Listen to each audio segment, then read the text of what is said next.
Pakistan is spread across 881,000 square kilometers, stands as the world's fifth most populous nation, boasting over 240 million people. Yet, despite this staggering number, only about 30% of the population navigates the dense urban landscapes. The relentless rise in the cost of living in cities forces the majority to remain anchored in rural areas, where the hustle of city life remains an elusive dream for many.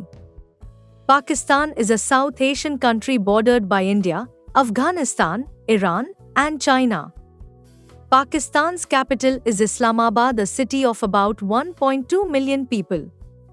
Though relatively small in population, it stands as a well-planned, developing capital with modern infrastructure. However, it struggles with slow-paced growth compared to other major cities like Karachi and Lahore. Urdu is the national language, while English is widely used for official purposes. Pakistan gained its independence on 14 August 1947, breaking away from British rule as the subcontinent split into two nations, India and Pakistan. Born from deep political and religious divides, this new nation emerged amid chaos and mass migration, forever marking its history with triumph and tragedy intertwined. Markets spring up at nearly every corner in the bustling cities of Lahore and Karachi, reflecting the lively trade culture. While men often dominate these spaces, running stalls and shops, you will hardly see any women there. Men typically wear the traditional shalwar kameez, a loose-fitting tunic and trousers. Isn't just limited to Pakistan, it's worn across parts of South Asia's Muslim populations including India, Afghanistan, and Bangladesh. The Drakpa, or Brokpa, tribe is an indigenous group of people who primarily reside in the Ladakh region of India and parts of Pakistan, particularly in the Gilgit-Baltistan area. The tribe is known for its unique culture, language, and way of life, which is distinct from other ethnic groups in the region. In Pakistan, the Drakpa community is concentrated in the remote villages of Gilgit-Baltistan, especially in the Thanya district. This area is known for its rugged mountainous terrain, is sparsely populated, and the Drakpa people have traditionally lived in isolation from other communities. They are believed to be descendants of the Dards, an ancient Indo-Aryan ethnic group that inhabited parts of northern Pakistan and India. Their language, known as Broxcat or Dardic, is an offshoot of the Shina language, which is widely spoken in Gilgit-Baltistan. Pakistan's food is a vibrant blend of rich flavors and spices, deeply influenced by its diverse regions. From the spicy biryanis of Karachi to the hearty, slow-cooked nihari of Lahore, every dish bursts with character. Street food, like samosas and kebabs, adds to the culinary adventure. Roti and rice are staples, often paired with flavorful curries or grilled meats. Desserts like gulab jamun and jalebi satisfy the sweet tooth, completing the experience of Pakistan's bold and unforgettable cuisine. Let's dive into the issue of population. When a country's population grows faster than its job market, income per person inevitably drops. Imagine a pie being shared among 10 million people. Now imagine over 200 million sharing that same pie. Poverty and its consequences become unavoidable. In Pakistan, many laborers, street vendors, and taxi drivers earn just $100 to $150 a month. To put it simply, it would take a year's worth of work for an average Pakistani to afford a basic computer. With an average monthly income of 20,000 rupees to 25,000 rupees, roughly $90, many young Pakistanis are frustrated with their limited prospects, dreaming of escaping to the West. This discontent drives some to attempt illegal migration to Turkey, hoping to eventually reach Europe. The struggle to manage such a vast population is clear in Pakistan's severe pollution and waste, as overcrowded streets reflect the harsh reality of high population density. Lahore, often labeled one of the dirtiest cities in the world, grapples with severe pollution and sanitation issues. Rapid urbanization has outpaced infrastructure, leading to overflowing garbage, clogged drains, and toxic air. This neglect not only tarnishes the city's beauty but also poses serious health risks. Residents frequently face respiratory problems, waterborne diseases, and other health issues due to the lack of clean water and proper waste management.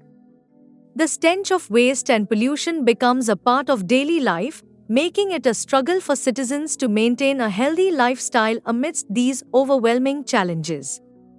Change is desperately needed to improve living conditions. What do you think? Would you visit Pakistan, and which part of the country would you like to go?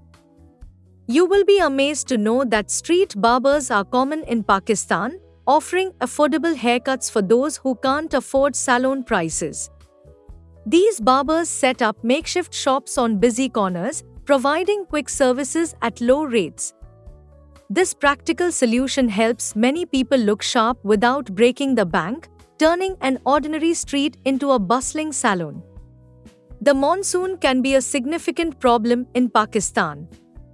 Heavy rains often lead to flooding, which disrupts daily life and damages homes and infrastructure.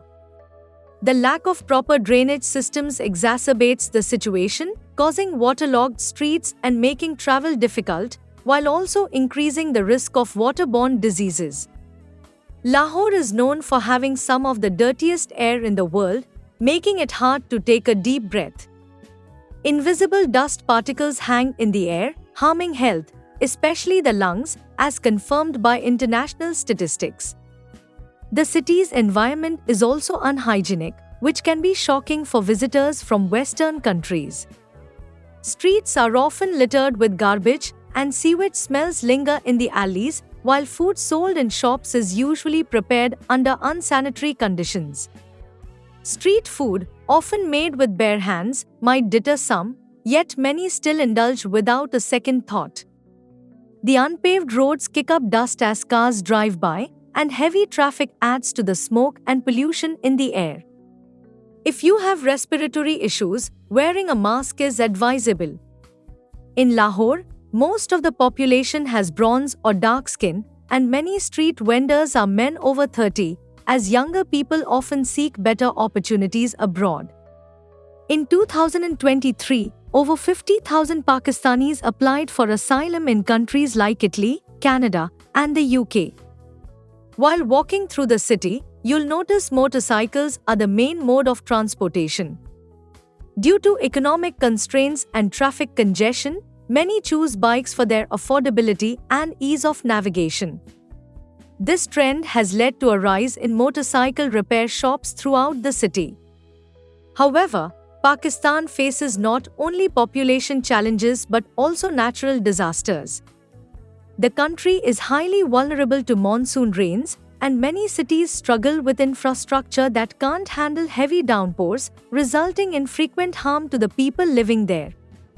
Floods severely impact agriculture in Pakistan. Excessive water can drown crops, destroy fields, and wash away fertile soil, leading to significant losses for farmers. This not only affects food production but also threatens livelihoods, as many families depend on agriculture for their income and sustenance, worsening food insecurity. Hence, some of them prefer to move in rural areas, or some prefer to live in cold regions near Himalayas or even hot regions to desert heat. The deserts of Pakistan, like Thar and Kholistan, are vast and beautiful, yet they lack essential resources. Water is scarce, making agriculture and sustenance difficult for residents. Harsh weather conditions and limited infrastructure further challenge life here, leading to a struggle for basic needs and economic opportunities. Camels are common in the deserts of Pakistan, especially in areas like Thar and Kholistan.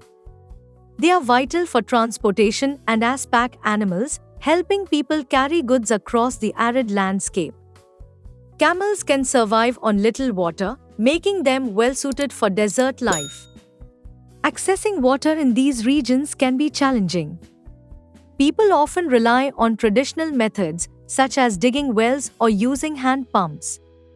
Some communities also collect rainwater during the monsoon season. Houses in the desert are typically made from local materials like mud, straw, or thatch, designed to keep the heat out. These simple, sturdy structures provide shelter against harsh weather while blending into the natural surroundings.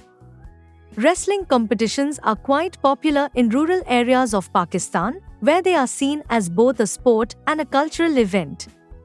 These matches draw large crowds, uniting communities in excitement and pride. Local wrestlers, often trained from a young age, showcase their strength and skill, competing in traditional styles. The atmosphere is electric, filled with cheering fans and vibrant celebrations. For many, wrestling is not just a pastime, it represents a sense of identity and heritage deeply rooted in the region's history and traditions. Pakistan's education system faces significant challenges but also holds potential for growth and reform. It is managed by both federal and provincial governments, with education being a provincial subject since the 18th Constitutional Amendment in 2010. The country's education sector comprises public and private institutions, as well as religious schools known as madrasas. Pakistan's literacy rate stands at approximately 62%, with significant disparities across provinces and between urban and rural areas. Public schools, which cater to the majority of students, often suffer from inadequate infrastructure, poorly trained teachers, and a lack of resources. Private schools, on the other hand, offer better quality but are only accessible to a small, affluent segment of the population. Gender disparity also persists, especially in rural areas where girls often have limited access to education due to societal norms and safety concerns.